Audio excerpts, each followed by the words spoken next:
ಓಂ ಶಾಂತಿ. ನಾವೆಲ್ಲ ಆತ್ಮರು ಆತ್ಮೀಯ ಸ್ಮೃತಿಯಲ್ಲಿ ಸ್ಥಿತರಾಗಿ ನಾವೆಲ್ಲ ಆತ್ಮರ ತಂದೆ ಒಬ್ಬ ಪರಮಾತ್ಮ ಶಿವನನ್ನು ಸ್ಮೃತಿಸುತ್ತಾ ಈ ಸತ್ಯವನ್ನು ಅರಿಯಲು ನಿಮಿತ್ತನಾಗಿರುವ ಪ್ರಜಾಪಿತ ಬ್ರಹ್ಮ ಜಗದಂಬಾ ಸರಸ್ವತಿ ಮಮ್ಮಾರವರನ್ನು ಸ್ಮೃತಿ ಮಾಡುತ್ತಾ ಈ ಒಂದು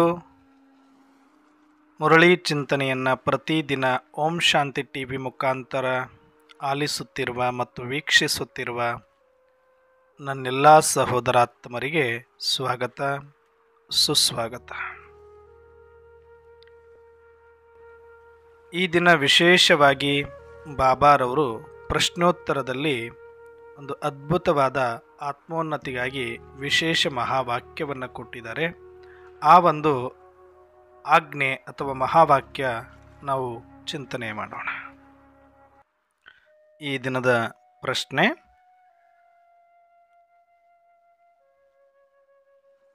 ಈ ಜ್ಞಾನವನ್ನು ಕೋಟಿಯಲ್ಲಿ ಕೆಲವರೇ ತಿಳಿಯುತ್ತಾರೆ ಹಾಗೂ ಧಾರಣೆ ಮಾಡಿಕೊಳ್ಳುತ್ತಾರೆ, ಏಕೆ?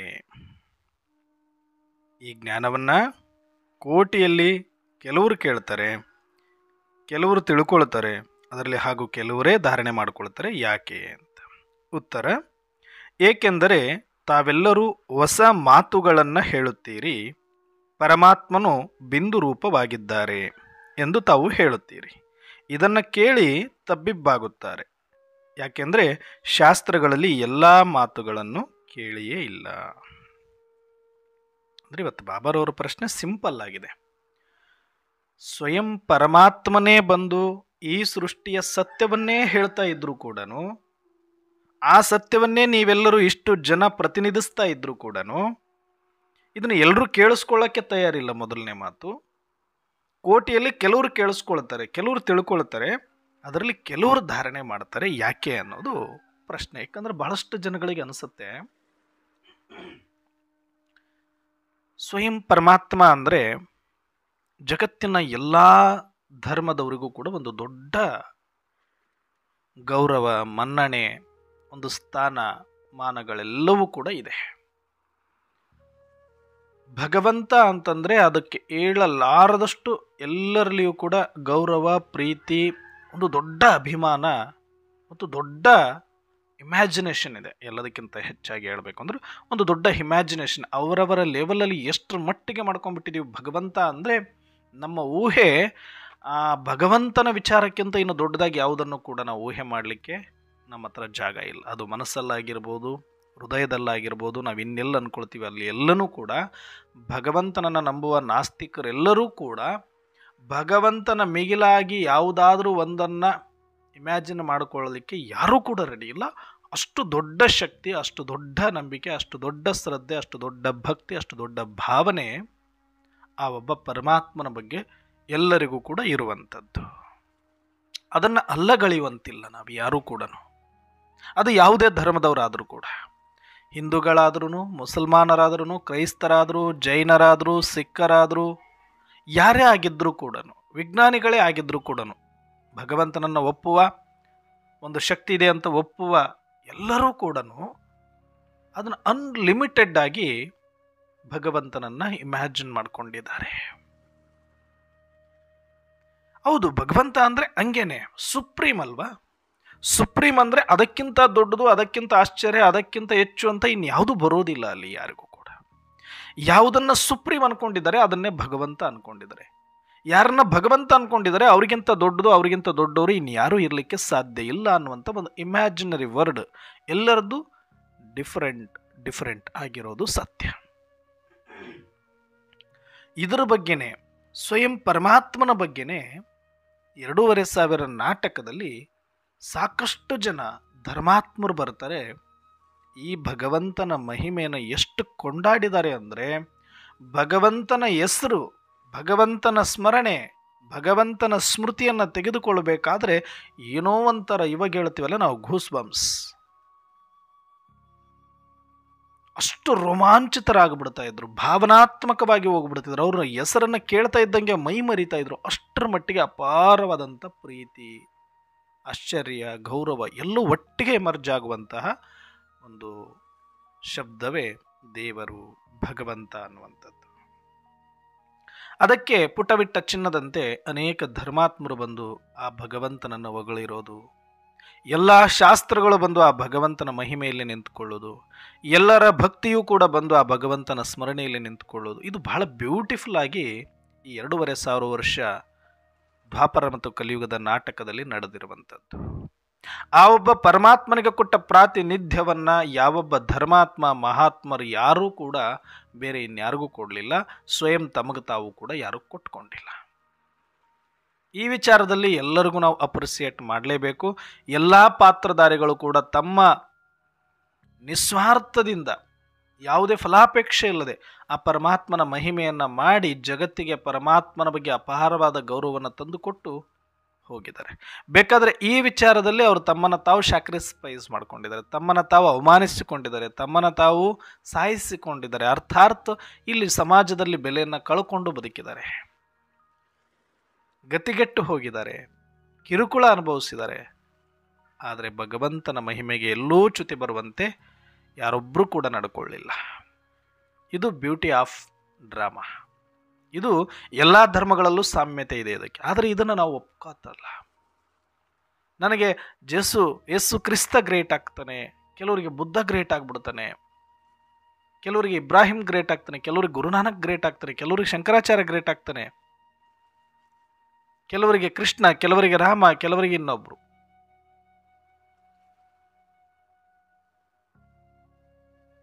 ಯಾಕೆ?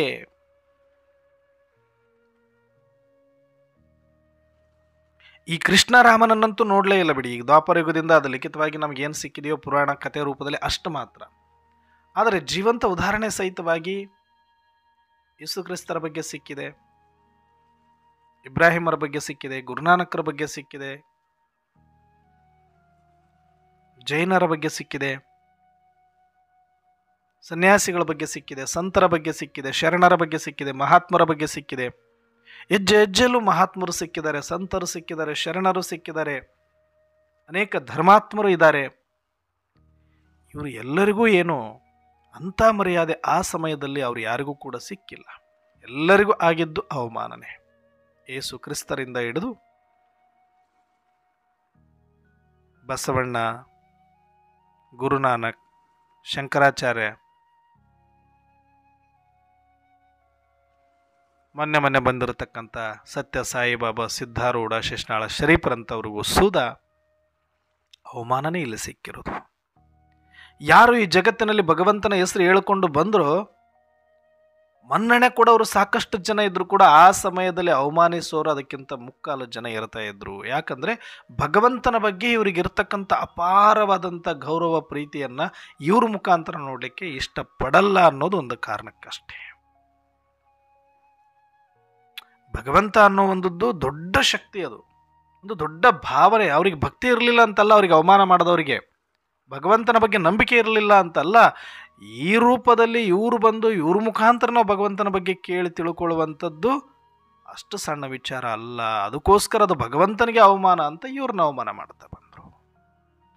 ಆದರೆ ಡ್ರಾಮಾದಲ್ಲಿ ಇಷ್ಟು ಬ್ಯೂಟಿಫುಲ್ ಆಗಿ ಅದು ರಚನೆ ಆಗಿದೆ. ಒಬ್ಬೊಬ್ಬರು ಬಂದು ಅವ್ರ ಬಗ್ಗೆ ಹೇಳ್ತಾ ಹೋದರೂ ಕೂಡ ಈ ಜಗತ್ತಿಗೆ ಇಲ್ಲ, ಇದಲ್ಲ ನೀವು ಹೇಳ್ತಾ ಇರೋದಲ್ಲ ಭಗವಂತ, ನೀವು ಹೇಳ್ತಾ ಇರೋದಲ್ಲ ಭಗವಂತ, ಇನ್ನೂ ಬೇರೆ ಇದೆ, ಇನ್ನೂ ನೆಕ್ಸ್ಟ್ ಲೆವೆಲ್ ಇದೆ, ಇನ್ನೂ ದೊಡ್ಡದಾಗಿದೆ, ನಾವು ಈ ರೀತಿಯಾಗಿ ಇಮ್ಯಾಜಿನ್ ಮಾಡ್ಕೊಳ್ಳೋಕೆ ಸಾಧ್ಯ ಇಲ್ಲ. ನಿಮ್ಮ ಮುಖಾಂತರ ಭಗವಂತ ಬಂದು ಏನೋ ಒಂದು ಸಂದೇಶ ಕೊಡುತ್ತಾನೆ, ಇವ್ರ ಮುಖಾಂತರ ಬಂದು ಏನೋ ಭಗವಂತ ಸಂದೇಶ ಕೊಡುತ್ತಾನೆ. ನೀವು ಭಗವಂತನನ್ನು ಭಕ್ತಿ ಮಾಡೋದು ಒಪ್ತೀವಿ, ನೀವು ಭಗವಂತನನ್ನು ಸ್ಮರಣೆ ಮಾಡ್ರಿ ಒಪ್ತೀವಿ ಬೇಕಾದರೆ. ಆದರೆ ನಿಮ್ಮ ಮುಖಾಂತರ ಏನೋ ಸಂದೇಶ ಪರಮಾತ್ಮ ಕೊಡುತ್ತಾನೆ ಅನ್ನುವಂಥ ಭ್ರಮೆ ಬಂತು ಅಂದರೆ ಅದನ್ನು ನಾವು ಖಂಡಿಸ್ತೀವಿ, ಅವಮಾನಿಸ್ತೀವಿ ಅಂತ ಅದು ಎಲ್ಲ ಕಾಲದಲ್ಲೂ ಕೂಡ ನಡ್ಕೊಂಡು ಬಂದಿರುವಂಥ ಒಂದು ಸಂಪ್ರದಾಯ. ಯಾಕೆ ಅಂದ್ರೆ ಎಲ್ಲೋ ಒಂದು ಕಡೆ ಅದು ಭಾವನೆಗೆ ಧಕ್ಕೆ ತಂದು ಬಿಡುತ್ತೆ. ಇಷ್ಟು ವರ್ಷಾನುವರ್ಷಗಳಿಂದ ನಾವು ಭಗವಂತನ ಬಗ್ಗೆ ಅಪಾರವಾದ ಒಂದು ಗೌರವ, ಬೇರೆಯದ್ದೇ ಒಂದು ಇಮ್ಯಾಜಿನ್ ನಾವು ಕ್ರಿಯೇಟ್ ಮಾಡ್ಕೊಂಡಿದ್ದೀವಿ. ಆದರೆ ಈಗ ನೀವು ಬಂದು ನಿಮ್ಮ ಮುಖಾಂತರನೇ ಭಗವಂತ ಏನೋ ಹೇಳಿಸ್ತಿದ್ದಾರೆ ಅಂತ ನಂಬುವಷ್ಟು ಮೂರ್ಖರು ನಾವಲ್ಲ ಅನ್ನೋ ರೀತಿಯಲ್ಲಿ ಅವ್ರನ್ನ ಅವಮಾನಿಸ್ತಾ ಬಂದರು. ಏನಾದರೂ ತತ್ವ ಸಿದ್ಧಾಂತ ಸೃಷ್ಟಿಯ ಸತ್ಯವನ್ನು ಕೆಲವೊಂದಷ್ಟು ಹೇಳಬೇಕು, ಈ ಸೃಷ್ಟಿ ನಾಟಕದ ನಿಯಮಗಳನ್ನು ತಿಳಿಸ್ಬೇಕು, ಒಂದಷ್ಟು ಭಗವಂತನ ಯಥಾರ್ಥ ಪರಿಚಯ ಕೊಡಬೇಕು ಅನ್ನೋರಿಗೆ ಅವಮಾನಗಳು ಸಿಕ್ಕಾಪಟ್ಟೆ ಆಗೋಯ್ತು. ಆದರೆ ಯಾರು ಸುಮ್ಮನೆ ಬಂದು ಭಗವಂತನ ಯಾವುದೋ ಒಂದು ಹೆಸರು ತೊಗೊಂಡು ನಾಮಸ್ಮರಣೆ ಮಾಡ್ಕೊಂಡು ಅವ್ರ ಪಾಡಿಗೆ ಅವರಿದ್ದ ಸಾಧನೆ ಮಾಡ್ಕೊಂಡು ಹೋದವ್ರಿಗೆ ಅಷ್ಟಾಗಿ ಡಿಸ್ಟರ್ಬ್ ಆಗಲಿಲ್ಲ ಈ ಪ್ರಪಂಚದಲ್ಲಿ. ಆದರೆ ಭಗವಂತನ ಬಗ್ಗೆ ಒತ್ತಿ ಒತ್ತಿ ಹೇಳ್ತಾ ಹೋದರು ಅಂದರೆ ಅವ್ರು ನಾಮಸ್ಮರಣೆ ಮಾಡ್ಕೊಂಡು ಅವರೊಂದು ಸಿದ್ಧಿ ಮಾಡ್ಕೊಂಡು ಅವರೇನೋ ಒಂದಷ್ಟು ಮಹತ್ ಕಾರ್ಯಗಳು ಮಾಡ್ಕೊಂಡು ಹೋದವ್ರಿಗೆ ಈ ಪ್ರಪಂಚದಲ್ಲಿ ಅಷ್ಟೊಂದು ತಲೆ ಕೆಡಿಸ್ಕೊಳ್ಳಿಲ್ಲ. ಆದರೆ ಯಾರು ಭಗವಂತನ ಬಗ್ಗೆ ನಿರೂಪಿಸ್ಲಿಕ್ಕೆ ಬರ್ತಾರೋ, ಒತ್ತಿ ಹೇಳಲಿಕ್ಕೆ ಬರ್ತಾರೋ ಅವರಿಗೆ ಅವಮಾನ ಖಂಡಿತವಾಗಿ ಆಗಿದೆ ಈ ಪ್ರಪಂಚದಲ್ಲಿ.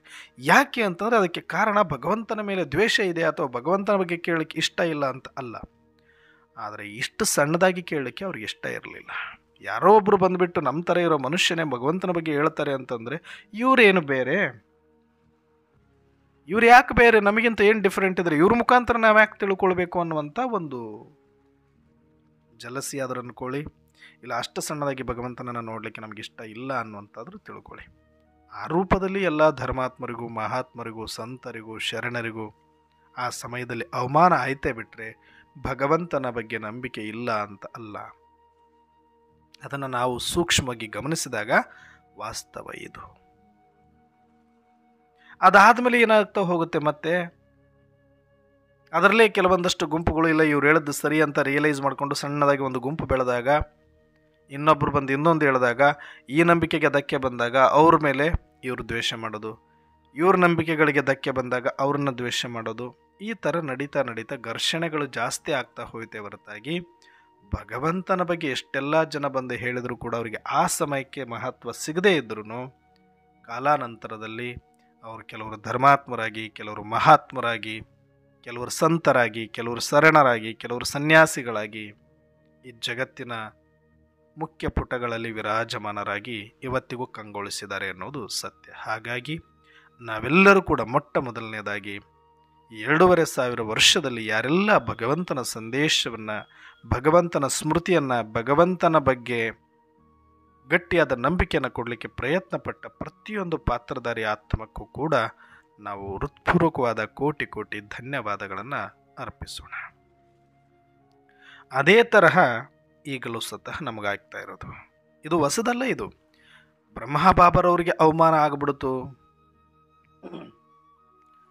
ಬ್ರಹ್ಮಬಾಬರವರಿಗೆ ಅನೇಕ ವಿಘ್ನಗಳು ಬಂದುಬಿಡ್ತು, ಹಿಂಸೆ ಕೊಟ್ಟರು, ಕೊಲೆ ಮಾಡಲಿಕ್ಕೆ ಹೋದರು, ಬೆಂಕಿ ಹಚ್ಚಲಿಕ್ಕೆ ಹೋದರು, ಏನೆಲ್ಲ ನಡೀತು ಅಂತ ನಾವೇನು ಓದ್ತೀವಿ. ಇದೇನು ಅದೆಲ್ಲ ನೋಡಿಕೊಂಡು ಬಂದಾಗ ನಿರೀಕ್ಷತೆ ಏನಲ್ಲ, ಇದು ನಿರೀಕ್ಷತೆ. ಯಾಕೆ ಅಂತಂದರೆ ಅಂಥ ದೊಡ್ಡ ಭಗವಂತನ ನಾವು ಅಷ್ಟು ದೊಡ್ಡದಾಗಿ ಇಮ್ಯಾಜಿನ್ ಮಾಡ್ಕೊಂಡಿರುವಂಥ ಒಂದು ಶಕ್ತಿಯನ್ನು ಒಬ್ಬ ಸಾಧಾರಣ ವೃದ್ಧನ ಶರೀರದ ಮುಖಾಂತರ ನೋಡಲಿಕ್ಕೆ ಯಾರು ತಾನೇ ಇಷ್ಟಪಡ್ತಾರೆ ಹೇಳಿ? ಸತ್ಯನೇ, ಯಾರಿಗಿಷ್ಟ ಇತ್ತು? ಇಲ್ಲ, ನಮಗೆ ಈ ರೀತಿ ನೋಡ್ಲಿಕ್ಕೆ ಇಷ್ಟ ಇಲ್ಲ. ಇಂಥ ಒಂದು ವಯಸ್ಸಾಗಿರೋ ವೃದ್ಧನ ಮುಖಾಂತರ ನಾನು ಪರಮಾತ್ಮನ ನೋಡ್ಕೊಂಡ್ರೆ ನಾನು ಹೆಂಗೆ ನೋಡಲಿ? ಒಬ್ಬ ರಾಜನನ್ನು ನಾನು ಬಹಳ ಆಶ್ಚರ್ಯದಿಂದ ಬಹಳ ವರ್ಷಗಳ ಕಾಲ ಕಾದು ಒಂದು ಭಿಕ್ಷುಕನ ರೂಪದಲ್ಲಿ ನೋಡಿದಾಗ ಈತನ ರಾಜ ಅಂತ ಒಪ್ಕೊ ಅಂದಾಗ ಹೆಂಗೆ ತಾನೇ ಒಪ್ಪುತ್ತೆ ಮನಸ್ಸು ಹೇಳಿ? ಇದು ವಾಸ್ತವ ಅಲ್ಲ, ಸತ್ಯನೇ ಇರ್ಬೋದು. ಆ ರಾಜ ಗತಿಗೆಟ್ಟು ಭಿಕ್ಷುಕನಾಗಿ ಈತನೇ ರಾಜ ಆಗಿದ್ದ ಅಂತ ಕತೆ ಒಪ್ಪಿಸಿದ್ರು ಕೂಡ ಆ ಪರಿಸ್ಥಿತಿಯಲ್ಲಿ ನಾವು ಒಬ್ಬ ರಾಜನನ್ನು ಇಮ್ಯಾಜಿನ್ ಮಾಡ್ಕೊಳ್ಳೋಕ್ಕೆ ಸಾಧ್ಯನಿಲ್ಲ. ನೋಡೋದಕ್ಕಿಂತ ನೋಡದೇ ಇರೋದೇ ಬೆಟ್ರು ಅಂತ ನಮಗೆ ಹೇಗೆ ಅನಿಸುತ್ತೋ ಹಾಗೆಯೇ ಅಂತಿಮದಲ್ಲಿ ನಾಟಕದ ನಿಯಮಾನುಸಾರ ಎಲ್ಲ ಧರ್ಮಾತ್ಮರು, ಎಲ್ಲ ಮಹಾತ್ಮರು, ಎಲ್ಲ ಸಂತರು, ಶರಣರು ಆದ ಮೇಲೆ ಒಬ್ಬ ಪರಮಾತ್ಮ ಈ ಸೃಷ್ಟಿಯಲ್ಲಿ ಬರ್ತಾರೆ. ಅವರ ಜನ್ಮ ಕಾಯ ಭೋಕ್ತ ಆಗಿರುವ ಕಾರಣ ಒಂದು ವೃದ್ಧ ಶರೀರದಲ್ಲಿ ನಾಟಕದ ನಿಯಮಾನುಸಾರ ನಂದಿ ವಾಹನವನ್ನಾಗಿ ಮಾಡಿಕೊಂಡು ಪ್ರಜಾಪಿತ ಬ್ರಹ್ಮಬಾಬರವರ ಶರೀರದಲ್ಲಿ ಅವತರಿತರಾಗ್ತಾರೆ. ಅವತರಿತರಾಗೋದಷ್ಟೇ ಅಲ್ಲ, ಸೃಷ್ಟಿಕರ್ತರಾಗಿ ಸೃಷ್ಟಿಯ ರಹಸ್ಯವನ್ನು ತಿಳಿಸ್ತಾ ಹೋಗ್ತಾರೆ. ಅಷ್ಟೇ ಅಲ್ಲ, ಈ ಸತ್ಯವನ್ನು ನೀವೆಲ್ರಿಗೂ ತಿಳಿಸಿ ಅಂತ ನಿಮಿತ್ತ ಮಾಡಿ ಪ್ರಜಾಪಿತ ಬ್ರಹ್ಮಕುಮಾರಿ ಈಶ್ವರೀಯ ವಿಶ್ವವಿದ್ಯಾಲಯವನ್ನು ಸ್ಥಾಪನೆ ಮಾಡ್ತಾರೆ. ಆದರೆ ಇಲ್ಲಿಯ ತನಕ ಏನು ಕೆಲಸ ಮಾಡಿತ್ತು ಜಗತ್ತು, ಭಗವಂತನ ಹೆಸರು ಹೇಳ್ಕೊಂಡು ಬಂದವರಿಗೆ ಯಾವ ರೀತಿ ರಿಯಾಕ್ಟ್ ಮಾಡಿತ್ತು, ಯಾವ ರೀತಿ ಕೋಪಗೊಂಡಿತ್ತು, ಇಲ್ಲ ನೀವು ಹೇಳದಂತೆ ನಾವು ನೋಡಲಿಕ್ಕೆ ರೆಡಿ ಇಲ್ಲ, ನೀವು ಅಂದುಕೊಂಡಷ್ಟೇ ಪರಮಾತ್ಮ ಇಲ್ಲ, ನಮ್ಮ ಲೆವೆಲಲ್ಲಿ ಇನ್ನೂ ನೆಕ್ಸ್ಟ್ ಲೆವೆಲ್ ಎಕ್ಸ್ಟ್ರೀಮ್ ಲೆವೆಲಲ್ಲಿ ಪರಮಾತ್ಮನನ್ನು ಇಟ್ಕೊಂಡಿದ್ದೀವಿ, ನೀವ್ಯಾರೂ ಇದಕ್ಕೆ ಒಂದು ಚೌಕಟ್ಟನ್ನು ಕಟ್ಟಲಿಕ್ಕೆ ಬರಬೇಡಿ ಅಂತ ಅವರಿಗೆಲ್ಲರಿಗೂ ಅವಮಾನ ಮಾಡಿದ್ರು. ಅದೇ ಥರ ಜಗತ್ತು ಅದಕ್ಕಿಂತ ಜಾಸ್ತಿನೇ ರಿಯಾಕ್ಟ್ ಆಗುತ್ತೆ. ಯಾಕಂದರೆ ಅವರಾದರೆ ಬಂದರು, ಹೇಳಿದರು, ಅವಮಾನ ಸಹಿಸ್ಕೊಂಡ್ರು, ಹೋದರು. ಆದರೆ ಇಲ್ಲಿ ಹಂಗಾಗಲಿಲ್ಲ. ಬಂದಿದ್ದು, ಇದ್ದಿದ್ದು, ಹೇಳಿದ್ದು, ಒಂದು ಸಂಸ್ಥೆಯನ್ನು ಕಟ್ಟಿ ಅಂಥವರನ್ನು ಬೆಳೆಸ್ತಾ ಹೋಗಿ ಅದನ್ನು ಜಗತ್ತಿಗೆ ತಿಳಿಸ್ತಾ ಹೋಗುವಂಥ ಒಂದು ಸಮಯ ಬಂದಾಗ ಜಗತ್ತು ಹೇಗೆ ಅದನ್ನು ನೋಡಬಹುದು? ಒಂದು ಇಷ್ಟೆಲ್ಲ ಧರ್ಮಾತ್ಮರು, ದೊಡ್ಡ ದೊಡ್ಡ ಧರ್ಮಗಳು, ಸಾವಿರಾರು ವರ್ಷಗಳಿಂದ ಇರುವಂಥ ನಂಬಿಕೆಯಲ್ಲಿರುವಂಥವ್ರನ್ನೇ ಎಲ್ಲರೂ ಒಬ್ಬರನ್ನೇ ನಂಬಲಿಲ್ಲ. ಕೆಲವರು ಕ್ರೈಸ್ತರು ಅಂದರು, ಕೆಲವರು ಬೌದ್ಧರು ಅಂದರು, ಕೆಲವರು ಜೈನರು ಅಂದರು, ಕೆಲವರು ಹಿಂದೂ ಅಂದರು. ಒಬ್ಬ ಪರಮಾತ್ಮನ ಬಗ್ಗೆ ಹೋಲಿಕೆ ಆಗುವಂಥ ಸಾಕಷ್ಟು ಮಾತುಗಳಿದ್ರೂ ಕೂಡ ಕಾಂಪ್ರಮೈಸ್ ಆಗಲಿಕ್ಕೆ ರೆಡಿ ಆಗಲಿಲ್ಲ ಭಗವಂತನ ವಿಚಾರದಲ್ಲಿ. ಆದರೂ ಕೂಡ ಸಂಪ್ರದಾಯಗಳಿಂದ ಬೇರೆ ಬೇರೆ ಆದರೂ ಪರಮಾತ್ಮ ಒಬ್ಬನೇ ಅನ್ನುವ ಸತ್ಯವನ್ನು ಕೂಡ ಒಪ್ಪದೆ ಅಷ್ಟು ಜಟಿಲವಾಗಿ ಮಾಡಿಕೊಂಡ ಸಮಯದಲ್ಲಿ ಅನೇಕರು ಮಂದಿ ಹೇಳೋಗ್ತಾರೆ, ಇಲ್ಲಪ್ಪ ನೀವೆಲ್ಲರೂ ಮಾಡ್ತಾ ಇರೋದು ಒಬ್ಬರನ್ನೇ. ಅಯ್ಯೋ, ಇದು ಕಾಮನ್ ಡೈಲಾಗ್, ಹಳೇ ಡೈಲಾಗ್, ನೀವು ಹೇಳ್ತಾ ಇರೋದು ಏನೂ ಹೊಸದಿಲ್ಲ ಅಂತ ಯಾರ ಮಾತಿಗೂ ಸೊಪ್ಪಾಕದೆ ಜಗತ್ತಂಗೇ ಕೂತ್ಕೊಂಡಿರುತ್ತೆ. ಇವಾಗ ಮೆಲ್ಲಕ್ಕೆ ಬಂದು ಬ್ರಹ್ಮ ಬಾಬನ ಶರೀರದಲ್ಲಿ ಕೂತ್ಕೊಂಡು ನಾನೇಪ ಪರಮಾತ್ಮ, ನಾನೇಪ ಸೃಷ್ಟಿಕರ್ತ, ಇನ್ನೇನು ವಿನಾಶ ಆಗತ್ತೆ, ನೆಕ್ಸ್ಟ್ ಸ್ವರ್ಗ ಬರುತ್ತೆ ಅಂತ ಸೈಲೆಂಟಾಗಿ ಹೇಳಿದ್ರೆ ತಿರುಗೂ ಕೂಡ ನೋಡಲ್ಲ ಪ್ರಪಂಚ, ನೋಡ್ಲೂ ಇಲ್ಲ. 14 ವರ್ಷಗಳ ಕಾಲ ಬೆಟ್ಟದಲ್ಲಿ ಕೂತು ಪ್ರಜಾಪಿತ ಬ್ರಹ್ಮ ಬಾಬರವರ ಶರೀರದಲ್ಲಿ ಪರಮಾತ್ಮ ಅವತರಣೆ ಆದ್ರೂ ಅವ್ರ ಜಗತ್ತಿಗೆ ತಿಳಿಸುವ ಅರ್ಜೆನ್ಸಿ ಮಾಡಲಿಲ್ಲ, ಕೂತ್ಕೊಂಡ್ಬಿಟ್ರು ಅವರು. ಒಂದು, ಅವರು ಈಗಾಗಲೇ ಎಲ್ಲ ಶಾಸ್ತ್ರಗಳಲ್ಲಿ ಅನೇಕ ರೂಪದ ಅಧ್ಯಯನ ಕೂಡ ಮಾಡಿ ಭಗವಂತನ ಬಗ್ಗೆ ಅಪಾರ ಗೌರವ, ನಂಬಿಕೆ, ಭಕ್ತಿ, ಶ್ರದ್ಧೆ ಎಲ್ಲ ಇತ್ತು. ಆ ಸಾಕ್ಷಾತ್ಕಾರಗಳಿಂದ ಇವರಿಗೆ ಸತ್ಯ ಅಂತ ಅನ್ನಿಸ್ತು. ಅದನ್ನು ತಾವು ಸ್ವೀಕಾರ ಮಾಡಿದರು. ಅದರ ಜೊತೆಗೆ ಭಗವಂತ ಒಂದು ಹೋಮ್ವರ್ಕ್ ಕೊಟ್ಟರು, ನಾನೇ ಪರಮಾತ್ಮ ಆದರೂ ಕೂಡ ನೀನು ನನ್ನ ಸಂತಾನ ಒಳಗಿರುವ ಆತ್ಮ ಅನ್ನುವ ಸತ್ಯವನ್ನು ತಿಳ್ಕೊಂಡು ಅದರ ಸ್ಮೃತಿ ಸ್ವರೂಪದಲ್ಲಿ ಬಾ. ಹೋಮ್ವರ್ಕ್ ಬಿತ್ತಿಲ್ಲಿ. ಬರೀ ಸಂದೇಶ ಕೊಡೋದಾಗಿದ್ದರೆ ಬ್ರಹ್ಮ ಬಾಬಾ ಅವತ್ತೇ ಎಲ್ಲ ಧರ್ಮಾತ್ಮರು ಹೆಂಗೆ ಕೆಲಸ ಮಾಡಿದ್ರು ಡೇ 1 ಹಾಗೆ ಒಬ್ಬ ಬರೀ ಧರ್ಮಾತ್ಮ ಆಗಿದ್ದರೆ ಬ್ರಹ್ಮ ಬಾಬರವರು ಕೂಡ ಅದೇ ಕೆಲಸ ಮಾಡಬೇಕಾಗಿತ್ತು. ಇಲ್ಲ, ಅದರ ಜೊತೆಗೆ ಇಲ್ಲಿ ಇನ್ನೊಂದು ಹೊರಕ್ಕಿತ್ತು, ಇವರಿಗೆ ಇನ್ನೊಂದು ಜವಾಬ್ದಾರಿ ಇತ್ತು. ಶ್ರೀಮನ್ ನಾರಾಯಣ ಆಗಬೇಕು, ನೀನು ಪುರುಷಾರ್ಥ ಮಾಡಿ ತೋರಿಸ್ಬೇಕು, ಈ ಸತ್ಯವನ್ನು ಧಾರಣೆ ಮಾಡಿ ತೋರಿಸ್ಬೇಕು, ಈ ಸತ್ಯದ ಸ್ವರೂಪದಲ್ಲಿ ಬಂದು ತೋರಿಸ್ಬೇಕು, ಅದು ನೀನೇ ಆಗಬೇಕು ಅಂತ ಹೇಳಿ ಬ್ರಹ್ಮ ಮಮ್ಮಾರ್ ಅವರಿಗೆ ತಿಳಿಸಿದಾಗ ಒಂದು ಕಡೆ ಜಗತ್ತಿಗೆ ತಿಳಿಸುವ ಜವಾಬ್ದಾರಿ, ಇನ್ನೊಂದು ಕಡೆ ತಾವು ಆ ಸ್ವರೂಪದಲ್ಲಿ ಬಂದು ಸಮಾನರಾಗುವ ಜವಾಬ್ದಾರಿ. ಅದರಲ್ಲಿ ಮೊದಲು ಆಯ್ಕೆ ಮಾಡ್ಕೊಳ್ತಾರೆ, ಇಲ್ಲ ಜಗತ್ತು ವಿಶಾಲವಾಗಿದೆ, ಅದು ಯಾವ ಕಡೆಯಿಂದ ಆರಂಭ ಮಾಡಿದರೂ ಕೂಡ ಆ ಗದ್ದಲದೊಳಗಡೆ ಹೋದ ಮೇಲೆ ಮತ್ತೆ ತಿರುಗಿ ನಾವು ವಾಪಸ್ ನಮಗೆ ನಾವೇ ಸಿಗೋದಿಲ್ಲ. ಹಾಗಾಗಿ ಮೊದಲು ನಮ್ಮನ್ನು ನಾವು ಸಮಾನ ಸ್ವರೂಪದಲ್ಲಿ ತಂದುಕೊಂಡ್ಬಿಡೋಣ, ಅದಾದ ಮೇಲೆ ಎಷ್ಟು ಉಳಿಯುತ್ತೋ ಅಷ್ಟು ಸಮಯ ಪೂರ್ತಿಯಾಗಿ ನಾನು ಸಮಾಜದ ಉದ್ಧಾರಕ್ಕಾಗಿ ನಿಂತುಕೊಳ್ಳೋಣ ಅನ್ನುವಂಥ ಒಂದು ನಿರ್ಧಾರ ಮಾಡ್ತಾರೆ. ಆಗ ಇವರು ಗಟ್ಟಿಯಾಗಿ ಎಲ್ಲೂ ಕೂಡ ಯಾರ ಬಗ್ಗೆನೂ ಮಾತಾಡುವ ಪರಿಸ್ಥಿತಿ ಇರಲ್ಲ. ಯಾಕಂದರೆ ಮೊದಲು ಸಮಾನ ಆಗಬೇಕು, ಸ್ವರೂಪದಲ್ಲಿ ಬರಬೇಕು. ಈ ಜವಾಬ್ದಾರಿಯಲ್ಲಿ ಇದ್ದರೂ ಕೂಡ ಅನೇಕರಿಗೆ ಅನೇಕ ಸಾಕ್ಷಾತ್ಕಾರಗಳಾಗಿ ಇವ್ರ ಜೊತೆ ಸೇರಿಕೊಂಡಾಗ, ಅದನ್ನು ಬಹಳ ದೊಡ್ಡದಾಗಿ ಕುಟುಂಬಸ್ಥರು ಸಮಾಜ ವಿರೋಧ ಮಾಡಿದಾಗ ಅಲ್ಲಿ ಯಾವುದನ್ನೂ ಕೂಡ ಗಟ್ಟಿಯಾಗಿ ಬ್ರಹ್ಮ ಬಾಬರವರು ಹೇಳಕ್ಕೆ ಹೋಗದೆ ಸೈಲೆಂಟಲ್ಲಿ ಇದ್ದುಕೊಂಡು ಡ್ರಾಮಾದಲ್ಲಿ ಏನು ನಡಿಬೇಕು ಅದು ನಡೆಯುತ್ತೆ ಅನ್ನುವ ಸಾಕ್ಷಿ ಸ್ಥಿತಿಯನ್ನೇ ಒಂದು ಆಯುಧವನ್ನಾಗಿ ಮಾಡಿಕೊಂಡು ಸ್ವರೂಪದಲ್ಲಿ ಬರೋದೇ ಒಂದು ದೊಡ್ಡ ಜವಾಬ್ದಾರಿ ಅಂದುಕೊಂಡು ಮೊಟ್ಟ ಮೊದಲು ಈ ಕೆಲಸವನ್ನು ಗಟ್ಟಿಯಾಗಿ ಮಾಡ್ತಾ ಹೋಗ್ತಾರೆ. ಆಗ ಅದು ಕೇವಲ 1 ವರ್ಷ 2 ವರ್ಷದಲ್ಲಿ ಮುಗಿಯೋ ಪ್ರಾಸೆಸ್ ಆಗಲಿಲ್ಲ. ಸುಮಾರು ವರ್ಷಗಳ ಕಾಲ ಅದರ ಒಂದು ಅಭ್ಯಾಸ ಮಾಡಬೇಕಾಗತ್ತೆ. ಅಂತಿಮದಲ್ಲಿ ಅವರು ಕೂಡ ಸ್ವರೂಪದಲ್ಲಿ ಬರ್ತಾರೆ, ಸ್ವಸ್ಥಿತಿಯಲ್ಲಿ ಬರ್ತಾರೆ, ಸ್ವಮಾನದಲ್ಲಿ ಬರ್ತಾರೆ, ಸಂಪನ್ನ ಆಗ್ತಾರೆ. ಅದರ ಜೊತೆಗೆ ಯಾವೆಲ್ಲ ರೀತಿಯಲ್ಲಿ ಈಗ ನಾವಂತೂ ತಿಳ್ಕೊಂಡಿದ್ವಿ ಸ್ವರೂಪದಲ್ಲಿ ಬರ್ತಾ ಇದ್ದೀವಿ ಅಂತ ಯಾವಾಗ ಗೊತ್ತಾಗಕ್ಕೆ ಸ್ಟಾರ್ಟ್ ಆಯಿತೋ ಅಲ್ಲಿಂದ ಬೇಹದ್ದ ಸೇವೆಗೆ ನನ್ನಿಂದ ಏನು ಪ್ಲ್ಯಾನ್ ಮಾಡಬಹುದು ಅಂತ ಸಿಕ್ಕಿರುವ ಅಲ್ಪ ಸ್ವಲ್ಪ ಸಮಯದಲ್ಲಿ ಪ್ಲ್ಯಾನ್ ಮಾಡಿ ನನ್ನಂತಹ ನೂರಾರು ಆತ್ಮರನ್ನು ಪಾತ್ರಗಳನ್ನು ತಯಾರು ಮಾಡಿ ಒಂದು ಸಸಿಯನ್ನು ನೆಟ್ಟು ನಾನು ಹೋಗಬೇಕು ಅಂತ ಬ್ರಹ್ಮಬಾಬಾ ನಿರ್ಧರಿಸಿ ಅಲ್ಲಿರುವಂತಹ ಅನೇಕ ಆತ್ಮರನ್ನು ದಾದಿಯರನ್ನು ತಯಾರು ಮಾಡುವಲ್ಲಿ ಬ್ರಹ್ಮಬಾಬಾ ಪರಿಶ್ರಮ ಹಾಕ್ತಾರೆ. ಅದರ ಪ್ರತಿಫಲವೇ ಇವತ್ತು ನಾವು ನೋಡ್ತಾ ಇರುವ ಬ್ರಹ್ಮಕುಮಾರಿಸ್ ಈಶ್ವರೀಯ ವಿಶ್ವವಿದ್ಯಾಲಯ ಸಂಸ್ಥೆ. ಜಗತ್ತಿನಲ್ಲಿ 140ಕ್ಕಿಂತ ಹೆಚ್ಚು ದೇಶಗಳಲ್ಲಿ ವಿಸ್ತಾರವಾಗಿ ಜಗತ್ತಿನ ಸರ್ವಗಣ್ಯ ನಾಯಕರೆಲ್ಲರಿಗೂ ಕೂಡ ಎಲ್ಲರ ದೃಷ್ಟಿಯಲ್ಲಿ ಬಿದ್ದಿರುವ, ಎಲ್ಲರೂ ಒಂದು ಸಲ ಉಬ್ಬೇರಿಸಿ ನೋಡುವಂತೆ ಮಾಡಿರುವ ಹೆಗ್ಗಳಿಕೆ ಈ ಸಂಸ್ಥೆಗಿದೆ. ಹಾಗೆ ನೋಡಿದರೆ ಸಮಾಜದಲ್ಲಿ ಬೆರೆತು ಹೋಗಿದೆ. ಸಮಾಜದ ಅನೇಕ ಆಯಾಮಗಳನ್ನು, ಅನೇಕ ವಲಯಗಳನ್ನು ಇದು ಆವರಿಸಿಕೊಂಡಿದೆ ಮತ್ತು ಗುಪ್ತವಾಗಿ ತನ್ನ ಸೇವೆಯನ್ನು ಬಹಳ ವಿಜೃಂಭಣೆಯಿಂದ ಆರಂಭಿಸಿಕೊಂಡು ಮುನ್ನುಗ್ಗುತ್ತಾ ಇದೆ. ಇದರಲ್ಲಿ ಧರ್ಮಾತ್ಮನಾಗಿ ಒಬ್ಬ ಪ್ರಜಾಪಿತ ಒಂದು ಬ್ರಾಹ್ಮಣ ಧರ್ಮವನ್ನು ಸ್ಥಾಪನೆ ಮಾಡಿ ಮುಂದಿನ ಬರುವ ಸತ್ಯಯುಗಕ್ಕೆ ಶ್ರೀಕೃಷ್ಣ ಅಥವಾ ಶ್ರೀಮನ್ನಾರಾಯಣನಾಗಿ ಶ್ರೀಲಕ್ಷ್ಮಿಯಾಗಿ ಜಗದಂಬಾ ಸರಸ್ವತಿ ಹೊರಹೊಮ್ಮಿದ ಮೇಲೂ ಸಹ ಇಷ್ಟೆಲ್ಲ ದಾದಿಯರು ಕೂಡ ಈ ರೀತಿಯಲ್ಲಿ ಬೆಳಗುವ ಸೂರ್ಯರಂತೆ ಜಗತ್ತಿಗೆ ತಮ್ಮ ಸ್ವರೂಪವನ್ನು ತೋರಿಸಿದ ಮೇಲೂ ಜಗತ್ತು ಸಕ್ಕರೆಗೆ ಇರುವೆ ಮುತ್ತಿಕೊಳ್ಳಬೇಕಾಗಿತ್ತು. ಆದರೆ ಆಗಾಗಲಿಲ್ಲ. ಯಾಕೆಂದರೆ ಎಲ್ಲರ ಭಾವನೆಗಳು ಒಂದು ದೊಡ್ಡ ಮಟ್ಟದ ರೆವಲ್ಯೂಷನ್ ಭಗವಂತನ ಬಗ್ಗೆ ಒಳಗಡೆ ಇಟ್ಟುಕೊಂಡಾಗ ಒಂದು ಸಣ್ಣದಾಗಿ ಭಗವಂತನ ಈ ಸತ್ಯವನ್ನು ಒಪ್ಕೊಂಡ್ಬಿಟ್ಟು ಅಲ್ಲಿಗೆ ಆ ಚಾಪ್ಟರ್ನ ಕ್ಲೋಸ್ ಮಾಡುವ ಮನಸ್ಥಿತಿ ಯಾರಿಗೂ ಇರಲಿಲ್ಲ.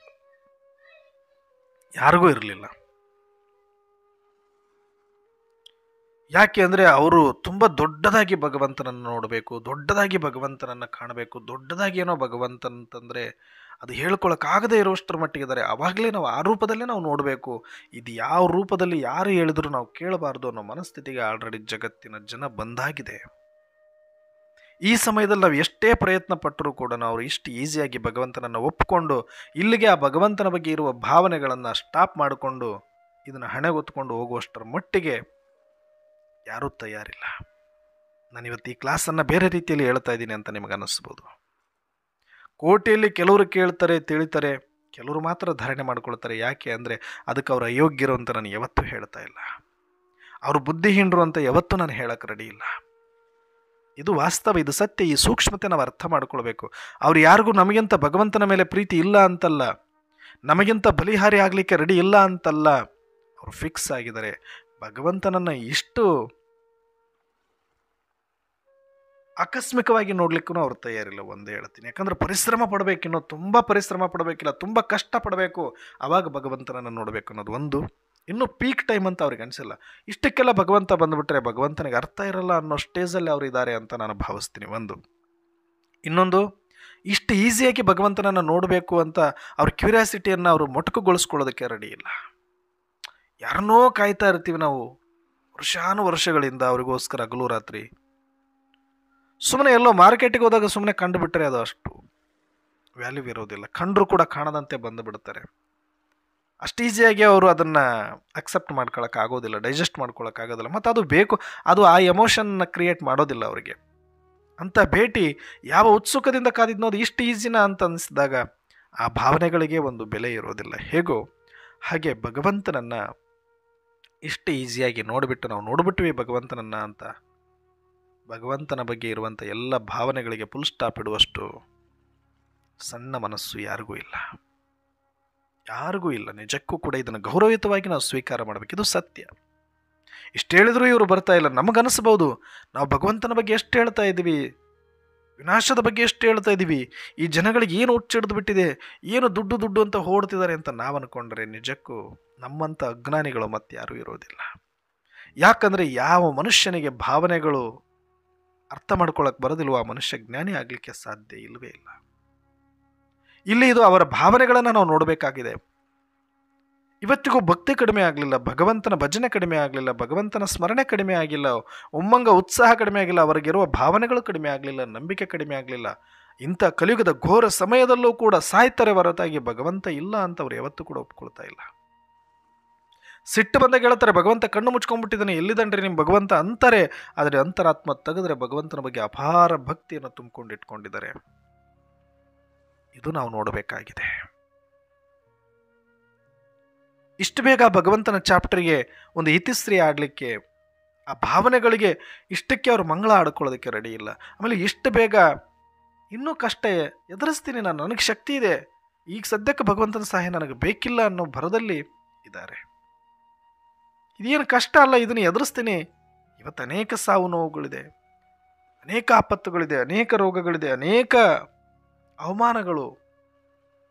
ಸತ್ತು ಬದುಕ್ತಾ ಇದ್ರು ಕೂಡ ಹೆಜ್ಜೆ ಹೆಜ್ಜೆಲ್ಲೂ ಚಿಂತೆ ದುಃಖ ಆವರಿಸಿಕೊಂಡಿದ್ರು, ಭಯದ ದುಃಖ ಆವರಿಸಿಕೊಂಡಿದ್ರು. ಇಲ್ಲ, ಇನ್ನು ಭಗವಂತ ಬರೋ ಟೈಮಲ್ಲ, ಭಗವಂತ ಇಷ್ಟಕ್ಕೆಲ್ಲ ಬರೋ ಅವಶ್ಯಕತೆ ಇಲ್ಲ ನಮಗೆ ಅನ್ನೋ ಲೆವೆಲಲ್ಲೇ ಜನ ಇದ್ದಾರೆ. ಇನ್ನು ಇದನ್ನು ನಾವು ಎದುರಿಸ್ತೀವಿ, ಇದಕ್ಕೆಲ್ಲ ಭಗವಂತ ಬೇಕಾಗಿಲ್ಲ ಅನ್ನೋ ಲೆವೆಲಲ್ಲಿ ಜನ ಇದ್ದಾರೆ. ಹೌದು, ಇದು ನಿಜನೂ ಕೂಡ. ಅದಕ್ಕೆ ಈಗ ಭಗವಂತ ಪ್ರಕಟ ಆಗಿಲ್ಲ, ಆಗೋದೂ ಇಲ್ಲ. ಅವ್ರ ಭಾವನೆಗಳಿಗಿಂತ ಮುಂಚೆ ಭಗವಂತ ಪ್ರಕಟ ಆದರೂ ಕೂಡ ಭಗವಂತನಿಗೂ ಯಾವುದೇ ರೀತಿಯ ಅರ್ಥ ಇರೋದಿಲ್ಲ. ಇಷ್ಟು ದಿನದ ಕಾಯುವಿಕೆಗೆ ಒಂದು ಯಾವುದೇ ಪ್ರಯೋಜನ ಇರೋದಿಲ್ಲ. ಈ ಡ್ರಾಮಾ ಇಷ್ಟು ಕ್ಯೂರಿಯಾಸಿಟಿ ಮತ್ತು ಭಾವನೆಯನ್ನು ಹುಟ್ಟಿಸ್ಕೊಂಡು ಬಂದಿದೆ. ಯಾವ ಧರ್ಮಾತ್ಮರು, ಯಾವ ಮಹಾತ್ಮರು ಇಲ್ಲಿ ತನಕ ಸೃಷ್ಟಿಯ ರಹಸ್ಯವನ್ನು ಹೇಳದೆ ಮುಚ್ಚಿಟ್ಕೊಂಡು ಬಂದರು, ಅಥವಾ ಅವ್ರ ಪಾತ್ರಗಳಲ್ಲಿ ಅದೆಲ್ಲವೂ ಕೂಡ ಸೀಕ್ರೆಟ್ ಆಗಿಯೇ ಉಳ್ಕೊಂಡೋಗಿತ್ತು. ಆ ಸೀಕ್ರೆಟಿಗೆ ಅರ್ಥನೇ ಇರೋದಿಲ್ಲ ಇಷ್ಟು ಈಸಿಯಾಗಿ ರಿವೀಲ್ ಆಗಿಬಿಟ್ರೆ. ಹಾಗಾಗಿ ಪ್ರಜಾಪಿತ ಬ್ರಹ್ಮಕುಮಾರಿ ಸಂಸ್ಥೆಯಲ್ಲಿ ಸ್ವಯಂ ಪರಮಾತ್ಮ ಬಂದಿರೋದು ಸತ್ಯ, ಪ್ರಜಾಪಿತನ ಶರೀರದಲ್ಲಿ ಇದ್ದಿರೋದು ಸತ್ಯ, ಸತ್ಯ ಜ್ಞಾನವನ್ನು ತಿಳಿಸಿರೋದು ಸತ್ಯ. ಆದರೆ ಇಷ್ಟು ಬೇಗ ಜಗತ್ತಿಗೆ ತಿಳಿಸ್ಲಿಕ್ಕೆ ಅವರು ಬಂದಿಲ್ಲ. ಅವರು ಬಂದಿರೋದು ಯಾರು ಸತ್ಯುಗದ ಆದಿ ಸನಾತನ ದೇವಿ ದೇವತದ ಧರ್ಮದಲ್ಲಿ ಬರುವಂಥ ಆತ್ಮರೇನಿದ್ದಾರೆ, ಆ ಪಾತ್ರಗಳು ಏನಿದೆಯೋ ಅಂಥವರಿಗೆ ಮಾತ್ರ ಇಲ್ಲಿ ರಿಯಲೈಸೇಷನ್ ಮಾಡಿಸಿ, ಅವರಿಗೆ ಇಲ್ಲೇನೆ ಈ ಶೂದ್ರತ್ವ ಬಿಡಿಸಿ ಬ್ರಾಹ್ಮಣತ್ವ ಮತ್ತು ದೈವತ್ವವನ್ನು ಕೊಡುವಂಥ ಕೆಲಸ ಮಾಡಲಿಕ್ಕೆ ಒಂದು ಯೂನಿವರ್ಸಿಟಿಗೆ, ಒಂದು ಕಾಲೇಜಿನ ಪ್ರಿನ್ಸಿಪಲ್ ರೂಪದಲ್ಲಿ ಬಂದು ಹೋಗ್ತಿದ್ದಾರೆ ಹೊರತಾಗಿ ಇನ್ನೂ ಭಗವಂತನಾಗಿ ಬಂದಿಲ್ಲ ಅನ್ನೋದು ನನ್ನ ಅತಿಯಾದ ಒಂದು ಸೂಕ್ಷ್ಮವಾದ ಚಿಂತನೆ. ಇನ್ನೂ ಭಗವಂತ ತನ್ನ ಸ್ವರೂಪವನ್ನು ತಾಳಿಲ್ಲ. ಇಲ್ಲಿ ಒಬ್ಬ ಧರ್ಮಾತ್ಮನಾಗಿ ಪ್ರಜಾಪಿತ ಬ್ರಹ್ಮನ ಮೂಲಕ ಬ್ರಾಹ್ಮಣ ಧರ್ಮ ಮತ್ತು ತಾನೇ ಸ್ವತಃ ಧರ್ಮಾತ್ಮನಾಗಿ ಆದಿ ಸನಾತನ ದೇವಿ ದೇವತಾ ಧರ್ಮವನ್ನು ಸ್ಥಾಪನೆ ಮಾಡಲಿಕ್ಕೆ ಬಂದಿದ್ದಾರೆ ಹೊರತಾಗಿ ಇನ್ನೂ ಪರಮಾತ್ಮನಾಗಿ ಬಂದಿಲ್ಲ. ಯಾವತ್ತು ಪರಮಾತ್ಮ ಆಗುವ ಸಮಯ ಬರುತ್ತೋ ಅವತ್ತು ಜಗತ್ತಿಗೆಲ್ಲರಿಗೂ ಗೊತ್ತಾಗತ್ತೆ. ಇದು ಕಟು ಸತ್ಯ, ನಾವು ಒಪ್ಕೊಳ್ಬೇಕು. ಭಲೆ ನಾವು ಬಾಬಾ ಅನ್ಬೋದು, ನಾವು ಪರಮಾತ್ಮ ಅನ್ಬೋದು, ನಾವು ಏನು ಬೇಕಾದ್ರೂ ಹೌದು, ನಿಜ ಅವರು ಪರಮಾತ್ಮನೇ, ಅವರು ಭಗವಂತನೇ. ಆದರೆ ಇನ್ನೂ ಆ ಸ್ವರೂಪದಲ್ಲಿ ಬಂದಿಲ್ಲ. ಆ ಸ್ವರೂಪದಲ್ಲಿ ಬಂದಾಗ, ಎಲ್ಲ ಆತ್ಮರ ತಂದೆ ಆದಾಗ ಅವರು ನಿಜವಾದ ಪರಮಾತ್ಮ ಆಗ್ತಾರೆ. ಯಾವಾಗ ಪರಮಾತ್ಮ ಆಗಿ ಪ್ರಕಟಗೊಳ್ಳುತ್ತಾರೆ ಅವತ್ತು ಯಾವೊಂದು ಆತ್ಮ ಸತ್ಯದಿಂದ ವಂಚಿತ ಆಗಲಿಕ್ಕೆ ಸಾಧ್ಯನೂ ಇರೋದಿಲ್ಲ, ಅದನ್ನು ಒಪ್ಪದೇ ಇರೋದಕ್ಕೂ ಸಾಧ್ಯ ಇಲ್ಲ. ಮತ್ತು ಅಷ್ಟು ಬ್ಯೂಟಿಫುಲ್ ಆಗಿ ಅವ್ರ ಎಂಟ್ರಿ ಇರುತ್ತೆ ಆ ಸಮಯದಲ್ಲಿ. ಆ ಸಾಕ್ಷಾತ್ಕಾರ ಎಲ್ಲರೂ ಕೂಡ ಮಾಡ್ತಾರೆ. ಅವತ್ತು ಜಗತ್ತಿಗೆ ಅರ್ಥ ಆಗಬಹುದು, ಇಲ್ಲ ಬ್ರಹ್ಮಕುಮಾರಿಸ್ ಹೇಳಿದ್ದು ಇದನ್ನೇ, ಈ ಮಾತುಗಳೆಲ್ಲ ನಾವು ಕೇಳಿಸ್ಕೊಂಡಿದ್ವಿ, ಈ ಎಲ್ಲ ಸತ್ಯಗಳನ್ನು ಅವರು ಬ್ರಹ್ಮಕುಮಾರಿಸಲ್ಲಿ ಹೇಳಿದ್ರು. ವಿನಾಶ ಆಗತ್ತೆ, ಪರಮಾತ್ಮ ಬರ್ತಾರೆ, ಸತ್ಯುಗ ಬರುತ್ತೆ, ಈ ಎಲ್ಲ ಮಾತು ಹೇಳಿದ್ರು. ನಾವು ಕೇಳಿದ್ರು ಕೇಳದಂತೆ ಇದ್ವಿ ಅನ್ನುವ ರಿಯಲೈಸೇಷನ್ ಅವ್ರಿಗೆಲ್ಲರಿಗೂ ಆಗುತ್ತೆ, ಆಗಲ್ಲ ಅಂತೇನಲ್ಲ. ಆದರೆ ಯಾಕೀಗ ಬರಲ್ಲ ಅಂತಂದರೆ ಇನ್ನೂ ಈಗ ಪರಮಾತ್ಮ ಬಂದಿಲ್ಲ. ಈಗ ಬಂದಿರೋದೊಬ್ಬ ಧರ್ಮಾತ್ಮ ಅಷ್ಟೇ. ಹಾಗಾಗಿ ಪರಮಾತ್ಮನೇ ಆ ಧರ್ಮಾತ್ಮನ ಪಾತ್ರವನ್ನು ಮಾಡ್ತಿದ್ದಾರೆ ಇನ್ನು. ಹಾಗಾಗಿ ಇಷ್ಟು ಗುಪ್ತವಾಗಿ ಮಾಡಬೇಕಾಗಿದೆ. ಈ ಧರ್ಮದಲ್ಲಿ ಬರುವವರನ್ನು ಮಾತ್ರ ಆರಿಸಿಕೊಂಡು ಅವರನ್ನು ತಯಾರು ಮಾಡಬೇಕಾಗಿದೆ. ನೋಡಿ, ಒಂದು ದೇಶದಲ್ಲಿ ಎಷ್ಟು ಜನರಿದ್ದಾರೋ ಅಷ್ಟೂ ಜನರು ಯೋಧರಾಗಬೇಕಾಗಿಲ್ಲ. ಅದರಲ್ಲಿ ಆ ದೇಶ ಕಾಯಲಿಕ್ಕೆ, ಆ ಗಡಿಯನ್ನು ಕಾಯಲಿಕ್ಕೆ ಎಷ್ಟು ಯೋಧರು ಬೇಕೋ ಅಷ್ಟು ಜನಗಳಿಗೆ ಸಪರೇಟಾಗಿ ಟ್ರೈನಿಂಗ್ ಕೊಟ್ಟು ಅವ್ರನ್ನ ಬಾರ್ಡ್ರಲ್ಲಿ ಗನ್ ಕೊಟ್ಟು ನಿಲ್ಲಿಸ್ತಾರೆ. ಆ ಗುಪ್ತ ಟ್ರೈನಿಂಗನ್ನು. ಯಾಕೆ ಇರೋರೆಲ್ಲರೂ ಯೋಧರಾದ್ರೆ ಏನು ತಪ್ಪು, ದೇಶದಲ್ಲಿರೋರು ಯೋಧರಾದರೆ ಒಳ್ಳೆಯದೇ ಅಲ್ವಾ ಅಂತ ಎಲ್ಲರಿಗೂ ಟ್ರೈನಿಂಗ್ ಕೊಟ್ಟರೆ ಅದರಲ್ಲಿ ಅರ್ಥ ಏನಿರುತ್ತೆ? ಎಲ್ಲರೂ ಹೋಗಿ ಬಾರ್ಡ್ರಲ್ಲಿ ನಿಂತ್ಕೊಂಡ್ರೆ ಮತ್ತೆ ಇಲ್ಲಿ ಅನುಭವಿಸೋದೇನಿರುತ್ತೆ, ಇಲ್ಲಿ ನಡಿಬೇಕಾಗಿರೋದೇನಿರುತ್ತೆ ಅನ್ನೋದು ಎಷ್ಟು ಸತ್ಯನೋ ಹಾಗೆ ಎಲ್ಲರೂ ಆತ್ಮರೇ, ಆ ಪರಮಾತ್ಮನ ಸಂತಾನರೇ ಅಂತ ಎಲ್ಲರಿಗೂ ಈ ಒಂದು ಪ್ರಜಾಪಿತ ಬ್ರಹ್ಮಕುಮಾರಿ ಈಶ್ವರೀಯ ವಿಶ್ವವಿದ್ಯಾಲಯದಲ್ಲಿರುವ ಜ್ಞಾನವನ್ನು ಕೊಟ್ಟು ಅವರನ್ನು ಸಮರ್ಥರನ್ನಾಗಿ ಮಾಡಿ, ಶ್ರೇಷ್ಠರನ್ನಾಗಿ ಮಾಡಿ, ಆ ಸ್ವರೂಪದಲ್ಲೇ ಅವರನ್ನು ಇಟ್ಟು ಅನೇಕ ಆತ್ಮರನ್ನು ಉದ್ಧಾರ ಮಾಡಲಿಕ್ಕೆ ಅವರನ್ನು ಶಕ್ತಿವಂತರನ್ನಾಗಿ ಮಾಡೋದೇ ಎಲ್ಲರನ್ನೂ ಮಾಡಿಬಿಟ್ಟಿದ್ರೆ ಈ ನಾಟಕದಲ್ಲಿ ಇದು ಯಾವುದೂ ಕೂಡ ಇಂಟ್ರೆಸ್ಟಿಂಗ್ ಆಗಿ ಉಳಿತಾ ಇರಲಿಲ್ಲ. ಇಲ್ಲಿ ಎಲ್ಲರಿಗೂ ಪಾತ್ರ ದೇವಾತ್ಮರು, ಧರ್ಮಾತ್ಮರು, ಮಹಾತ್ಮರು, ಪುಣ್ಯಾತ್ಮರು, ಪಾಪಾತ್ಮರು ಅನ್ನುವ ಪಾತ್ರಗಳಿಗೆ ಅರ್ಥನೇ ಇರ್ತಾ ಇರಲಿಲ್ಲ.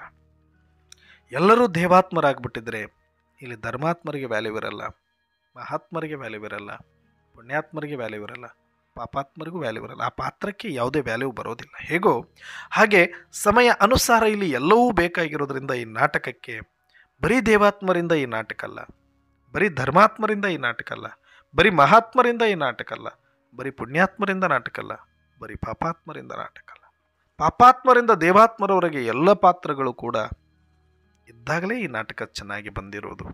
ಹಾಗಾಗಿ ಯಾಕೆ ಕೇಳಿಸ್ಕೊಳ್ಳೋದಿಲ್ಲ ಅಂತಂದಾಗ ಬಾಬಾ ಇವತ್ತು ಹೇಳ್ತಾರೆ ನೋಡಿ, ಅವರು ಶಾಸ್ತ್ರಗಳಲ್ಲಿ ಕೇಳಿರೋದು ತುಂಬ ಬೇರೆ ಬೇರೆ ಬೇರೆ ಬೇರೆಯಾಗಿ ಕೇಳಿದ್ದಾರೆ. ನೀವೀಗ ಹೇಳ್ತೀರಿ ಭಗವಂತ ಒಂದು ಬಿಂದು ಆಗಿದ್ದಾರೆ, ಭಗವಂತ ಒಂದು ಸ್ಟಾರ್ ಆಗಿದ್ದಾರೆ, ಭಗವಂತ ಪರಮಧಾಮ ನಿವಾಸಿಯಾಗಿದ್ದಾರೆ, ಪರಮಾತ್ಮ ಚೈತನ್ಯನಾಗಿದ್ದಾರೆ ಅಂತ ನಾವು ಇರುವ ಸತ್ಯವನ್ನೇ ಹೇಳಿದ್ರು ಕೂಡ ಯಾರೂ ಕೇಳಿಸ್ಕೊಳ್ಳೋಕೆ ರೆಡಿ ಇಲ್ಲ. ಕೇಳಿದ್ರು ಕೇಳದಂತೆ ಜಾಣ ಕಿವುಡರಾಗಿ, ಜಾಣ ಕುರುಡರಾಗಿ ಯಾಕಿದ್ದಾರೆ ಇನ್ನೂ ಜನ ಅಂದರೆ ಇಷ್ಟರಲ್ಲೇ ಅವರು ಸ್ಯಾಟಿಸ್ಫೈ ಆಗೋ ಆತ್ಮರಲ್ಲ. ಹಾಗಾಗಿ ನಾವು ಅವ್ರು ಯಾರನ್ನೂ ಅವಮಾನಿಸುವಂತಿಲ್ಲ. ಅವ್ರು ನಮಗಿಂತನೂ ಗ್ರೇಟ್, ನಮಗಿಂತನೂ ಚೆನ್ನಾಗಿ ದೊಡ್ಡದಾಗಿ ಇಮ್ಯಾಜಿನ್ ಮಾಡ್ಕೊಳ್ತಿದ್ದಾರೆ. ನಾವು ಇಮ್ಯಾಜಿನ್ ಮಾಡ್ಕೊಂಡಿದ್ದೀವಿ, ಬಟ್ ನಮ್ಮ ಪಾತ್ರ ಬಂತು, ನಾವು ಒಪ್ಕೊಳ್ಬೇಕಾಯ್ತು, ನಾವಿನ್ನೂ ಬೇರೆ ಪಾತ್ರಕ್ಕೆ ರೆಡಿ ಆಗಬೇಕಾಯಿತು.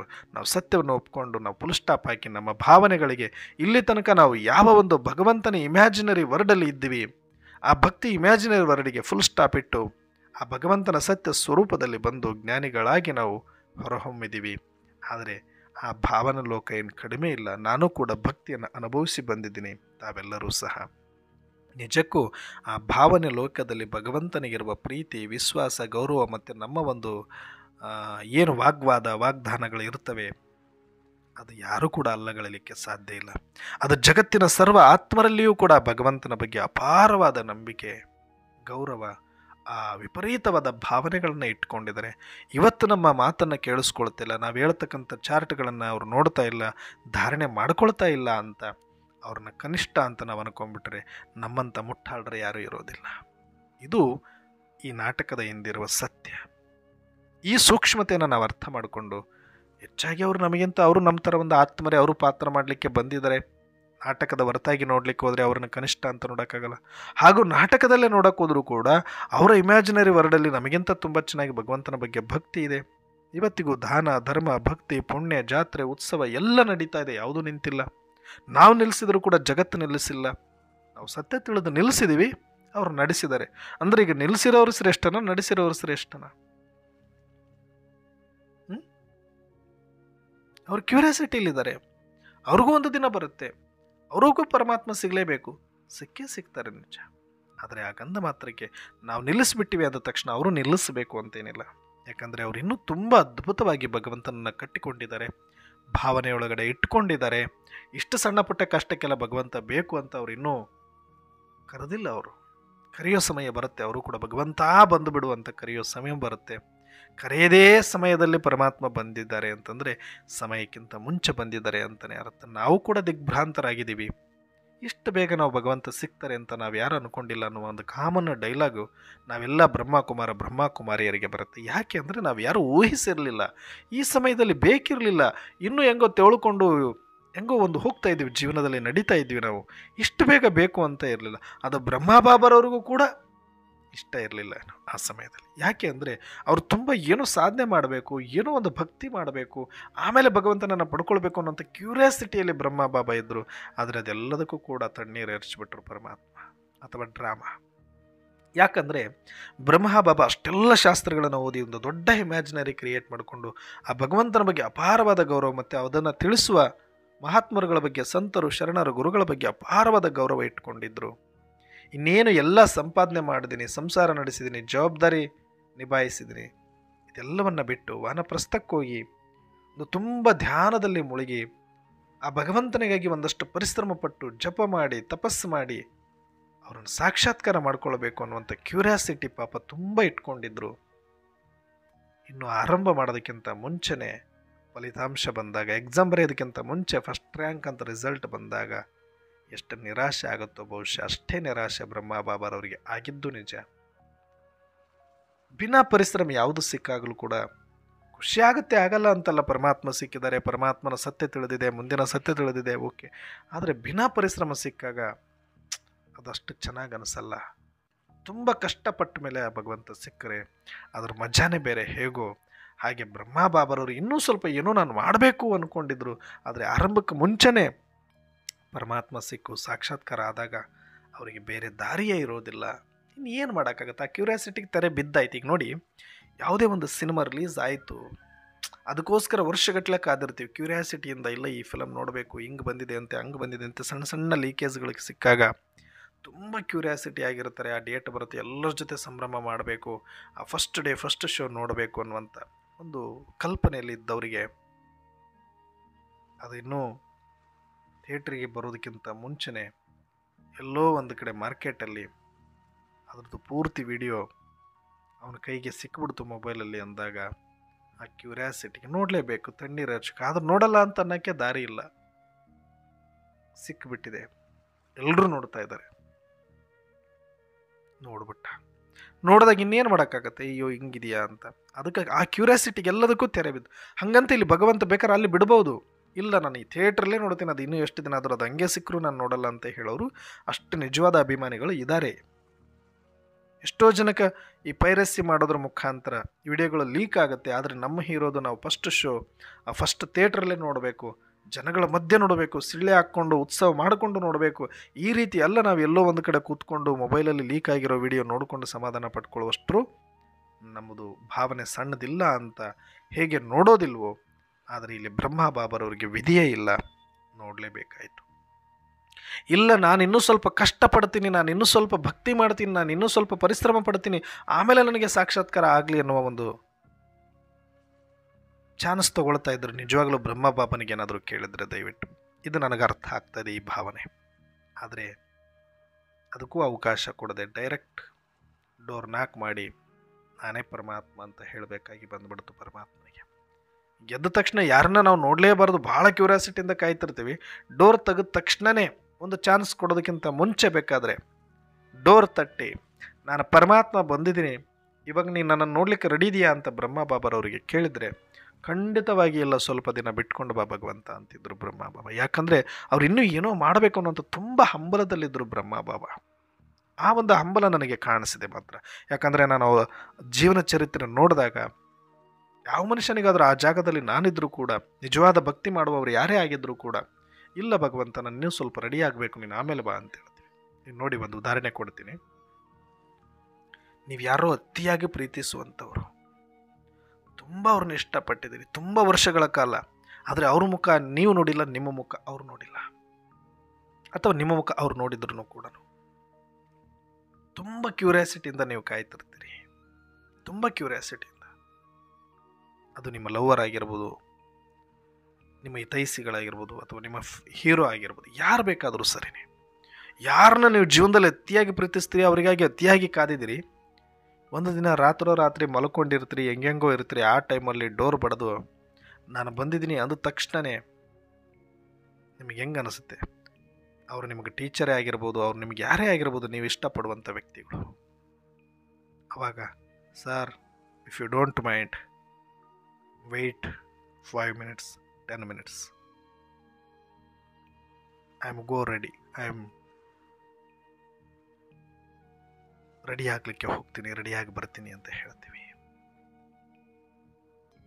ಅಂದರೆ ನಾವು ಹೆಂಗಿದೀವೋ ಹಂಗೆ ಅವರಿಗೆ ಮುಖ ತೋರಿಸೋಕ್ಕೆ ಇಷ್ಟಪಡಲ್ಲ. ಅವ್ರನ್ನ ಆ ಒಂದು ಸಂದರ್ಭದಲ್ಲಿ ಆ ರೀತಿಯಾಗಿ ನೋಡೋಕ್ಕೂ ಕೂಡ ಇಷ್ಟ ಆಗೋದಿಲ್ಲ. ಯಾರೇ ಒಬ್ರು ಮನೆಗೆ ಅತಿಥಿಗಳು ಬರ್ತಾರೆ ಅಂತಂದಾಗ ಒಂದು ಕಾಲ್ ಮಾಡಿಬಿಟ್ಟು ಬಂದರೆ ಎಷ್ಟು ಗೌರವ ಕೊಡ್ತೀರಿ ನೀವು. ಮನೆ ಕ್ಲೀನ್ ಮಾಡ್ಕೊಳ್ತೀರಿ, ನೀವು ಕ್ಲೀನ್ ಆಗಿರ್ತೀರಿ, ಒಳ್ಳೆ ಬಟ್ಟೆ ಹಾಕ್ಕೊಳ್ತೀರಿ, ಒಂದು ಸ್ವಲ್ಪ ನೀಟಾಗಿ ಮೇಕಪ್ ಮಾಡ್ಕೊಳ್ತೀರಿ, ಮನೆ ಶುಚಿಯಾಗಿ ಇಟ್ಕೊಳ್ತೀರಿ. ಆ ಟೈಮಲ್ಲಿ ಅವ್ರ ಮನೆಗೆ ಎಂಟ್ರಿ ಕೊಟ್ಟರೆ ಅವರು ಖುಷ್, ನೀವು ಖುಷ್. ನಮ್ಮವರಲ್ಲ ಅಂತ ಬಿಡು ಅಂತ ಬಂದು ಹುಯ್ ಅಂತ ಬಂದು ಕಾರ್ ತಗೊಂಡು ಬಂದು ಇಳ್ಕೊಂಬಿಟ್ರು ಅತಿಥಿಗಳು ಅಂದರೆ, ಪಾಪ ನೀವು ನಾರ್ಮಲ್ ಆಗಿ ನಿಮ್ಮ ಲೈಫ್ ಸ್ಟೈಲ್ ಥರ ನೀವು ಎಲ್ಲೆಲ್ಲೋ ಬಟ್ಟೆಗಳು ಬಿಟ್ಟು ನೀವು ಹೆಂಗೆಂಗೋ ಇದ್ದುಕೊಂಡು ಮನೆ ತುಂಬ ಏನೆಲ್ಲ ಹರಡ್ಕೊಂಡು ಕೂತಾಗ, ಅಯ್ಯೋ ನಾವು ಬೋರ್ ಮಾಡ್ಬೇಕಂದ್ವಿ, ಹೆಂಗೂ ಇರ್ತಾರಲ್ಲ ಮನೇಲಿ ಅಂತ ಬಂದ್ವಿ ಅಂದಾಗ ಮನಸ್ಸಲ್ಲಿ ಎಷ್ಟು ಉರಿ ಆಗುತ್ತೆ, ಎಷ್ಟು ಬೇಜಾರಾಗುತ್ತೆ, ಎಷ್ಟು ಸಂಕಟ ಆಗುತ್ತೆ. ಇವ್ರಿಗೇನು ದಾಡಿ ಇಂಥ ಕಾಲದಲ್ಲಿ ಒಂದು ಫೋನ್ ಮಾಡಿ ಬರೋದಕ್ಕೆ ಅಂತ ಅನಿಸುತ್ತೆ, ಒಂದು ನಾಲ್ಕು ಮಾಡಿ ಬರೋದಕ್ಕೆ ಏನು ದಾಡಿ ಅಂತ ಅನಿಸುತ್ತೆ. ಹೇಗೋ ಹಾಗೆ ಇಲ್ಲಿ ಬ್ರಹ್ಮ ಬಾಬರವ್ರಿಗೂ ಕೂಡ ಯಾವ ಅವಕಾಶನೂ ಇರಲಿಲ್ಲ.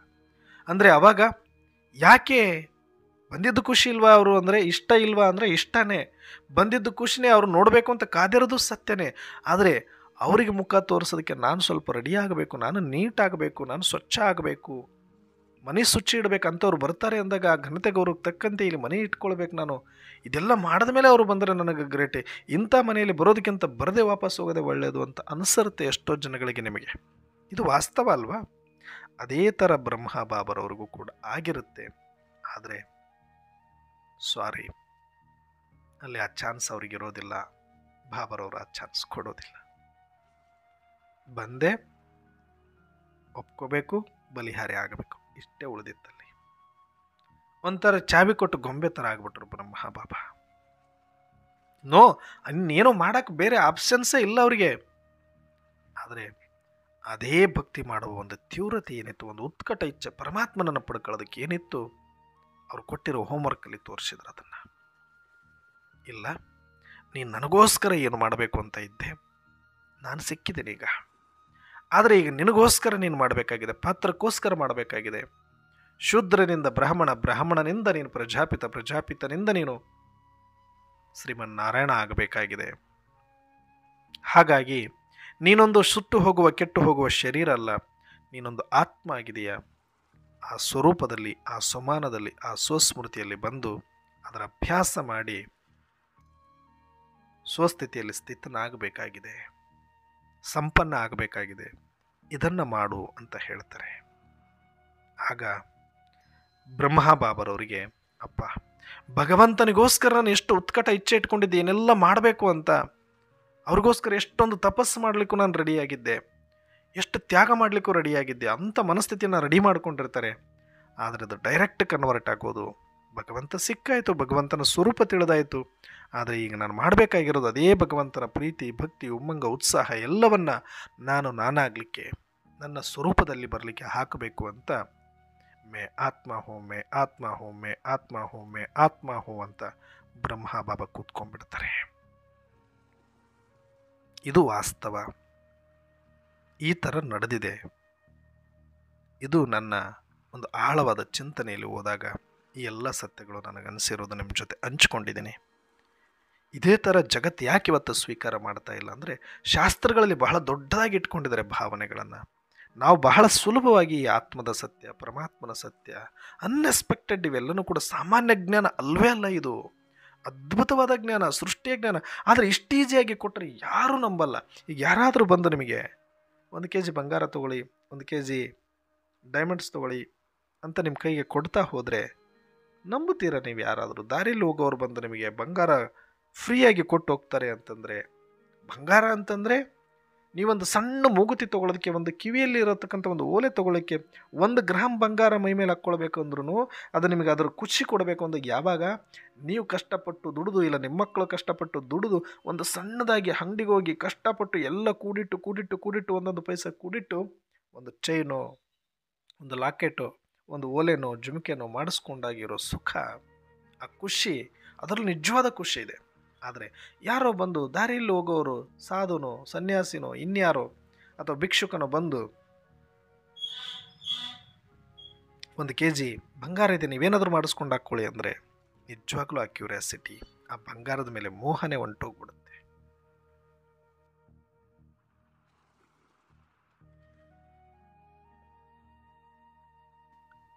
ಹಾಗೆ ಬಂಗಾರವನ್ನು ಹಾಕ್ಕೋಬೇಕು ಅಂದ್ರೆ ನಾವು ಅನುಭವಿಸ್ಬೇಕು. ಬಟ್ಟೆನೂ ಕೂಡ ಅಷ್ಟೇ.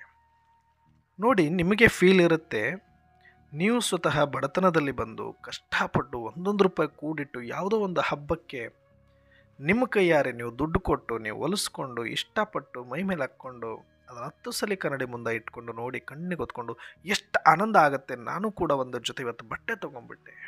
ನಿಜಕ್ಕೂ ಕೂಡ ಒಂದು ಜೊತೆ ಬಟ್ಟೆಯಲ್ಲಿ ಎಷ್ಟು ಆನಂದ ಇರುತ್ತೆ. ಒಂದು ಸಾರಿ ನಮ್ಮ ಅಮ್ಮನಿಗೆ ಕೊಡಿಸ್ಬಿಟ್ಟೆ ನನ್ನ ದುಡಿಮೆಯಲ್ಲಿ, ನನ್ನ ಬೆವರಿನ ದುಡಿಮೆಯಲ್ಲಿ. ಒಂದು ಮೂಗುತಿ ಅಥವಾ ಒಂದು ಜುಮಿಕೆ, ಒಂದು ಓಲೆ, ಒಂದು ಚೈನ್ ನಮ್ಮ ಅಮ್ಮನಿಗೆ ಮಾಡಿಸ್ಕೊಟ್ಟೆ. ನನ್ನ ಮಗ ಮಾಡಿಸ್ಕೊಟ್ಟ ಅಂದಾಗ ಆ ತಾಯಿಗಾಗುವಂಥ ಖುಷಿ, ನಾನು ಕಷ್ಟಪಟ್ಟು ಮಾಡಿಕೊಂಡೆ ಅಂದಾಗ ನಮಗಾಗುವ ಖುಷಿ ಏನಿದೆ, ಯಾರೋ ಒಬ್ಬರು ಮೂರನೇವರು ಬಂದು ಫ್ರೆಂಡ್ಸೇ ಆಗಿರ್ಬೋದು, ಏ ಮಗ ಇದು ನೀನು ಇಟ್ಕೊ, ನನ್ನ ಹತ್ರ ಹೆಚ್ಚಿಗಿದೆ ಅಂತ ಹೇಳ್ಬಿಟ್ಟು ಒಂದು ಡ್ರೆಸ್ ಕೊಡ್ತಾನೆ ಅಂತೇಳಿ, ಹೊಸದೇ ಕೊಡಿಸ್ತಾನೆ ಅಂತ ಇಟ್ಕೊಳ್ಳಿ, ಬಂಗಾರ ಕೊಡಿಸ್ತಾರೆ ಅಂತ ಇಟ್ಕೊಳ್ಳಿ. ನಿಜಕ್ಕೂ ನೀವು 1 kg ಚಿನ್ನ ಹಾಕ್ಕೊಂಡ್ರೂ ಕೂಡ ಆ ಒಂದು ಖುಷಿ ನಿಮಗೆ ಸಿಗಲಿಕ್ಕೆ ಸಾಧ್ಯನೇ ಇಲ್ಲ. ಯಾಕಂದರೆ ಆ ಕ್ಯೂರಿಯಾಸಿಟಿನೇ ಬೇರೆ, ಅದರ ಒಂದು ಮಜಾನೇ ಬೇರೆ ಇರುತ್ತೆ.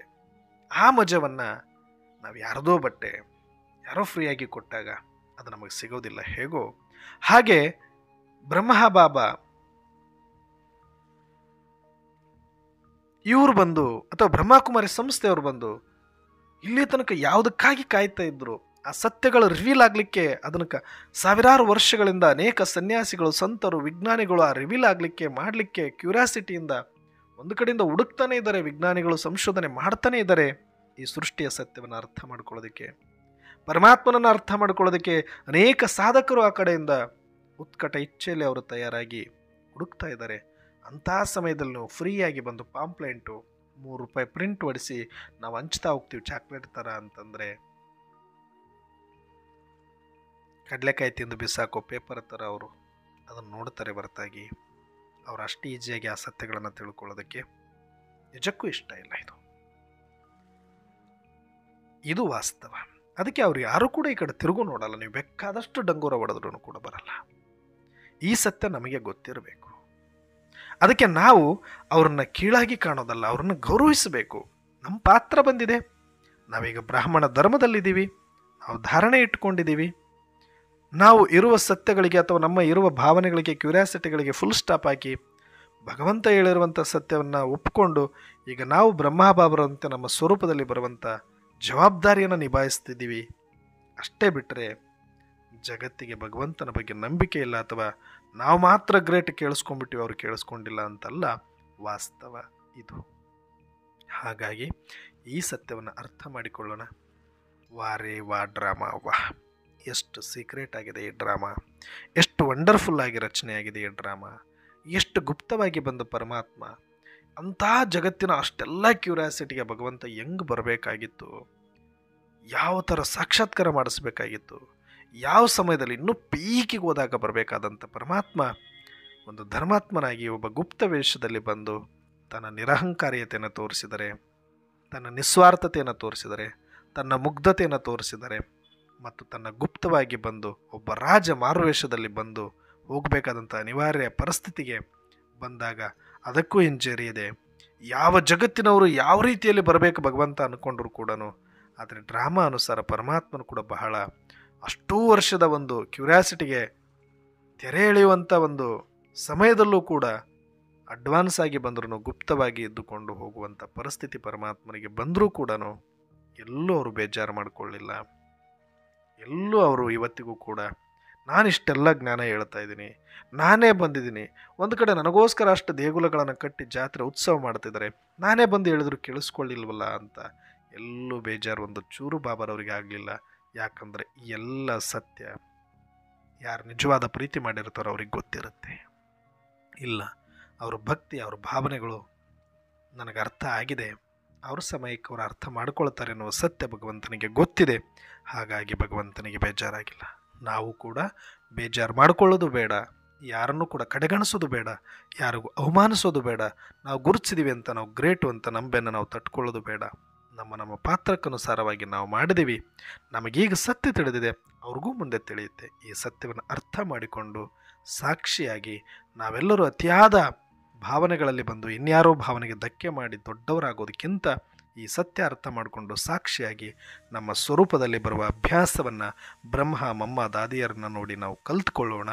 ಇನ್ನಾದರೂ ನಮ್ಮ ಉಚ್ಚಾಟಗಳನ್ನು ಬಿಟ್ಟು, ನಮ್ಮ ವಿಪರೀತ ಭಾವನೆಗಳನ್ನು ಬಿಟ್ಟು ಎಲ್ಲರಿಗೂ ಗೌರವ ಕೊಟ್ಟು ಬಹಳ ವಿನಮ್ರದಿಂದ ನಾವು ಜ್ಞಾನಿಗಳಾಗಿ ಸಾಕ್ಷಿಯಾಗಿ ನಡೆಯೋದರಲ್ಲೇ ನಮ್ಮ ಒಂದು ಹಿತ ಇದೆ ಅನ್ನೋದನ್ನು ನಾನು ಈ ಸಮಯದಲ್ಲಿ ಹೇಳಲಿಕ್ಕೆ ಇಷ್ಟಪಡ್ತೀನಿ. ಅಚ್ಚಾ, ಓಂ ಶಾಂತಿ.